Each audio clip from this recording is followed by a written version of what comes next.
টমেটোর তো মিষ্টি চাটনি খেয়েছো, আজকে করব ঝাল চাটনি। দেখো, প্রথমে দিয়ে দিলাম তেল।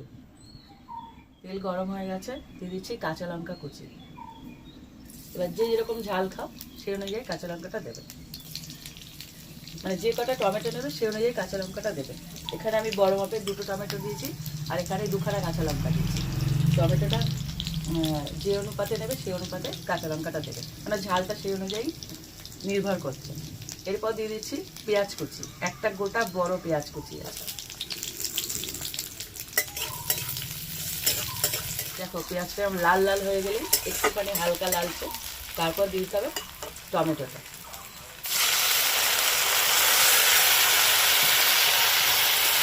এর মধ্যে কিচ্ছু বেশি লাগে না, শুধু নুন হলুদ একটু এর মধ্যে দিয়ে দেবো, আর টমেটো পেঁয়াজ আর কাঁচা লঙ্কা কিচ্ছু ছাড়া অপূর্ব খেতে লাগে।